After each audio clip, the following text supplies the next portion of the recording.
है एवरीवन। हमारा जो पार्ट चल रहा था एनिशियंट हिस्ट्री का, आज पार्ट 4 होने वाला है। हमने आपसे वादा किया था कि टोटल 300 एमसीक्यू एनिशियंट हिस्ट्री का करवाऊंगा, जिसमें से मैंने 75 पहले करवा दिया था। तो आज टोटल 25 एमसीक्यू पूरा डिस्कशन के साथ करने वाले हैं। तो चलिए, हमारा जो पहला क्वेश्चन है 75 नंबर का, इनमें से कौन मगध का शासक नहीं था? मगध का शासक कौन नहीं था? तो यहाँ ऑप्शन में देखिए, तो मगध का शासक कौन नहीं था? शिशुनाग। शिशुनाग भी मगध का शासक था। शिशुनाग भी मगध का शासक था। और उसके बाद धनानंद। धनानंद भी शिशुनाग किस वंश का था? तो ये शिशुनाग वंश का था। किस वंश का था? शिशुनाग वंश का था। धनानंद। धनानंद किस वंश का शासक था? ये नंद वंश का शासक था। ये नंद वंश का शासक था। तो ये भी मगध का शासक था। बिंदुसार। बिंदुसार बिंदुसार का बेटा कौन था? बिंदुसार का बेटा था सम्राट अशोक। ये भी मगध का शासक था। ये भी मगध, हमको पता है कि ये मौर्य वंश में था। तो मौर्य किसका राजधानी था? मौर्यों का राजधानी कहाँ था? पाटलिपुत्र था। तो ये भी मगध का शासक था। पाटलिपुत्र का पुराना नाम मगध था। और ये कनिष्क। कनिष्क जो था ये मौर्य वंश का शासक नहीं था। तो इसलिए इसका राइट आंसर क्या हो जाएगा? ऑप्शन 4 होगा, कनिष्क होगा। चलिए, 76 नंबर का प्रश्न है, दीदारगंज याक्षिणी किस काल की है? दीदारगंज याक्षिणी जो है ये कहाँ पड़ता है? तो ये पड़ता है पटना में। कहाँ पड़ता है? पटना में। हम सबको पता है पटना का पुराना नाम क्या था? मगध नाम था। और मगध किसका राजधानी था? तो ये मौर्यों का राजधानी था। तो इसलिए दीदारगंज याक्षिणी किस काल की है? तो ऑप्शन हो जाएगा मौर्य काल की। इसका राइट आंसर क्या हो जाएगा? ऑप्शन 3 हो जाएगा। चलिए, कुषाण वंश का शासक अगर पूछे कौन था, तो कुषाण वंश का शासक था कनिष्क था। कनिष्क कुषाण वंश का सबसे शक्तिशाली शासक था। तो आप ये भी बात याद रखिएगा। चलिए, 76 नंबर का प्रश्न हो गया। अब बढ़ते हैं हम लोग 77 नंबर के प्रश्न की ओर। 77 नंबर का प्रश्न है, पाकिस्तान हड़प्पा किस देश में स्थित है? Option A Pakistan, option 2 Afghanistan, option 3 है नेपाल, ऑप्शन 4 है भारत।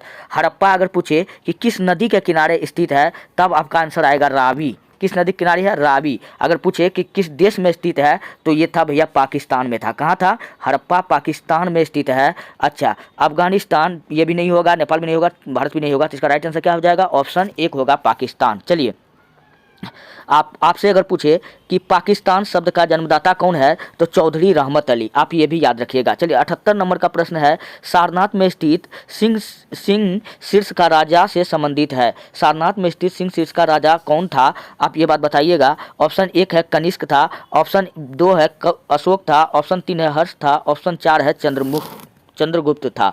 तो इसका राइट आंसर क्या हो जाएगा? अशोक। क्या हो जाएगा? अशोक हो जाएगा। इसलिए इसका राइट आंसर ऑप्शन 2 होगा। चंद्रगुप्त किस वंश का था? मौर्य वंश का था। आप ये बात याद रखिएगा। चलिए, 79 नंबर का प्रश्न है, किसने सांची का स्तूप का निर्माण कराया? कई बार ये क्वेश्चन भैया आ चुका है। तो सांची का स्तूप का हम बताए थे किसने करवाया था? अशोक ने करवाया था। किसने करवाया था? अशोक ने कराया था। महावीर जैन धर्म का 24वां तीर्थंकर था। महावीर स्वामी जैन धर्म का 24वां तीर्थंकर था। गौतम बुद्ध का अगर बचपन का नाम पूछे तो क्या था? तो सिद्धार्थ था। क्या था? सिद्धार्थ था। चलिए, आप ये भी बात याद रखिएगा। चलिए, 80 नंबर का प्रश्न है, मनुस्मृति किस विषय के साथ जुड़ा हुआ है? मनुस्मृति क्या है? एक प्रकार का ग्रंथ है जिसमें विधि के बारे में बताया गया है, नियम के बारे में बताया गया, कैसे दुनिया चलती है, क्या सब, ये सारा नियम मनुस्मृति में बताया गया है। इसलिए इसका राइट आंसर क्या हो जाएगा? ऑप्शन 3 हो जाएगा, विधि। क्या हो जाएगा? ऑप्शन 3 विधि।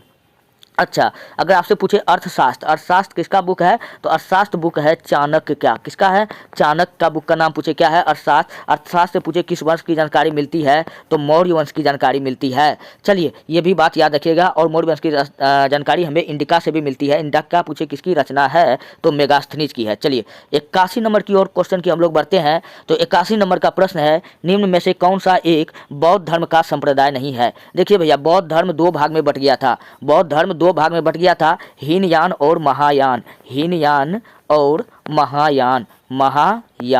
और उसी प्रकार जैन धर्म भी 2 भाग में बट गया था, श्वेतांबर और दिगंबर। तो श्वेतांबर और दिगंबर तो पूछ रहा है, तो हीनयान जो महायान है ये बौद्ध धर्म का संप्रदाय है ना।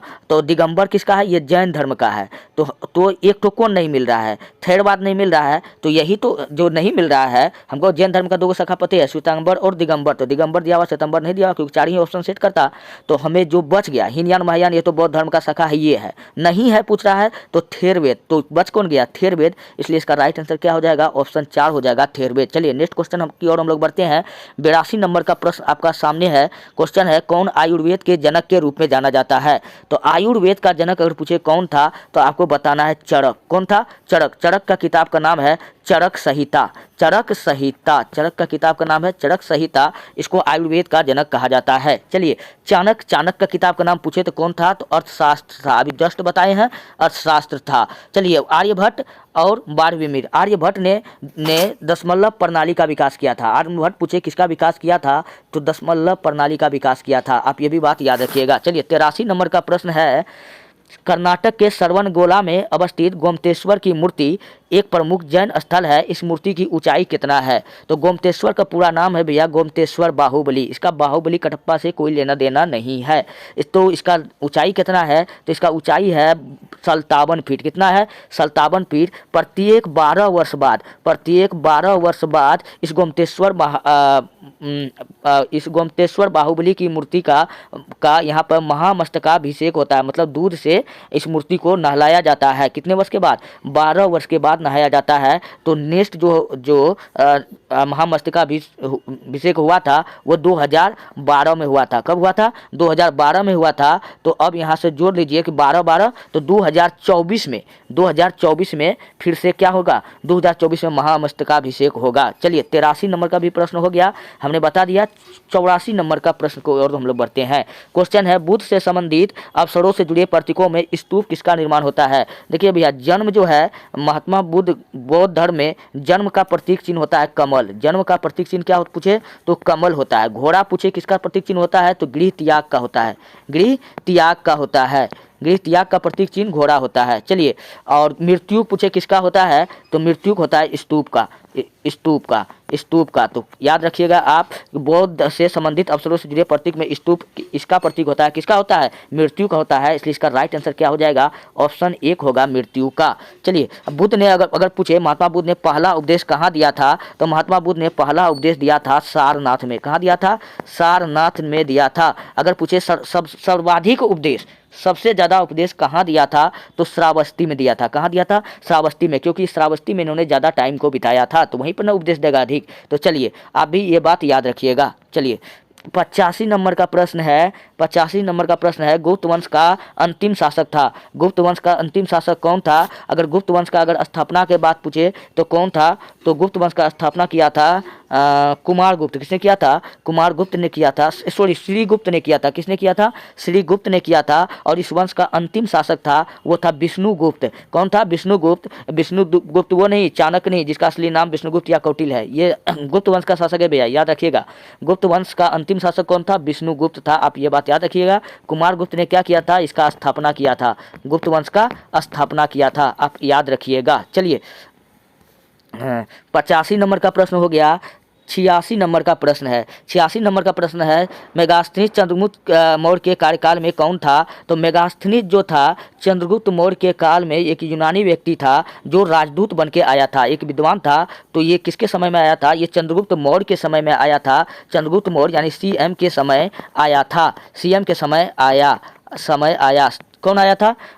मेगास्थनीज आया था। तो ये कौन था भैया? ये एक राजदूत था। यह कौन था? एक राजदूत था। इसका किताब का नाम पूछे तो इंडिका। क्या है? इंडिका। इन्होंने भारत का इंडिका में बहुत बुराई किया है, आप ये बात याद रखिएगा। चलिए, 87 नंबर का प्रश्न है, सत्यमेव जयते कहाँ से लिया गया है? पीछे भी बताए थे एक्सप्लेनेशन में। तो सत्यमेव जयते कहाँ से लिया गया है? तो ये उपनिषद से लिया गया है। किस उपनिषद से लिया गया है? उपनिषद टोटल कितना होता है? उपनिषद टोटल 108 होता है। पूछेगा इन्हीं 108 उपनिषद में कौन सा उपनिषद से अगर मेन उपनिषद पूछे तो 19 होता है। कितना होता है? 18 या 19 होता है। अगर पूछे कि सत्यमेव जयते इन्हीं 18 या 19 उपनिषद में से किस उपनिषद में से लिया गया है, तो आपका आंसर आएगा मुंडकोप उपनिषद। मुंडकोप उपनिषद, इसका राइट आंसर ऑप्शन 2 हो जाएगा। चलिए, 87 नंबर का प्रश्न हो गया। अब बताइए 88 नंबर का प्रश्न। 88 नंबर का प्रश्न है, कौन अपने आयुर्वेद के ज्ञान के लिए प्रसिद्ध था? आयुर्वेद का ज्ञान के लिए कौन प्रसिद्ध था? आयुर्वेद का ज्ञान के लिए कौन प्रसिद्ध था? धन्वंतरी था। कौन था? इसका ऑप्शन 3 राइट होगा। चलिए, धन्वंतरी को हम लोग कहते हैं भारत में चिकित्सा विज्ञान का पिता। अगर पूछे भारत में चिकित्सा विज्ञान का पिता किसको कहते हैं? धन्वंतरी को कहते हैं। वही पूछे विश्व में चिकित्सा विज्ञान का पिता किसको कहते हैं? तो हिप्पोक्रेटस। किसको कहते हैं? हिप्पोक्रेटस। याद रखिएगा आप ये बात। चलिए, नेक्स्ट क्वेश्चन है। नेक्स्ट क्वेश्चन आपका स्क्रीन पर है। चलिए थोड़ा सा जान लेते हैं। ब्रह्मगुप्त ने क्या किया था, जीरो का मैथमेटिकल यूज बताया था। जैसे 0 + 1 कितना होता है, 0 × 0 कितना होता है, 0 होता है। तो जीरो का मैथमेटिकल यूज किसने बताया था, तो ब्रह्मगुप्त ने बताया था। चलिए इसलिए ब्रह्मगुप्त को भी हम कोई लोग बताता है कि ये भारत में शून्य का पिता है, लेकिन आप याद रखिएगा शून्य का पिता कौन है, आर्यभट्ट है। चलिए 89 नंबर का प्रश्न है, भारत से बौद्ध धर्म की शुरुआत कश्यप मतंग ने किस वर्तमान क्षेत्र से की थी। तो भारत में कश्यप मतंग, आप याद रखिएगा कि कश्यप मतंग कहाँ का था, तो ये था चीन का था भैया। कहाँ का था, चीन का था। और भारत क्वेश्चन भी पूछ रहा है, भारत के बौद्ध धर्म की शुरुआत कश्यप मतंग ने किस वर्तमान क्षेत्र से किया था, तो आपका आंसर रखिएगा चीन से ही किया था। चलिए 89 नंबर का प्रश्न हो गया। 90 नंबर का प्रश्न देखिए, 90 नंबर का प्रश्न है आपके सामने, आदि इतिहास डैश डैश डैश और इतिहास के बीच की अवधि है जिनके लिए हमारे पास बहुत कम लिखित रिकॉर्ड होता है। आदि इतिहास का मतलब होता है कि इस प्राचीन इतिहास को हमने 3 भागों में बांटा है, आदि इतिहास काल, प्राग इतिहास काल, ऐतिहासिक काल। तो ये आदि इतिहास का कहता है कि जिसके लिए हमारे पास बहुत कम रिकॉर्ड अवधि होता है, किसका होता है, प्राग इतिहास का होता है। इसलिए इसका राइट आंसर क्या हो जाएगा, ऑप्शन 2 हो जाएगा। चलिए आप ये बात याद रखिए। 91 नंबर का क्वेश्चन है, जैन धर्म के अंतिम तीर्थकार महावीर की मृत्यु कहाँ हुई थी। जैन धर्म के अंतिम तीर्थकार हम बताए थे कौन था, तो महावीर स्वामी था। कौन था, महावीर स्वामी था। जैन धर्म में टोटल कितना तीर्थकार हुआ, तो 24 तीर्थकार हुआ, जिसका अंतिम तीर्थकार महावीर स्वामी था। इनका जन्म कहाँ हुआ था, तो इनका जन्म हुआ था कुंडग्राम में। कहाँ हुआ था, कुंडलग्राम में, जो कहाँ पड़ता है, वैशाली। कहाँ पड़ता है, वैशाली। ये बात आप गांठ बांध ले। चलिए 91 नंबर का प्रश्न हो गया। थोड़ा सा अब लोग जानते हैं 92 नंबर का प्रश्न को देखते हैं।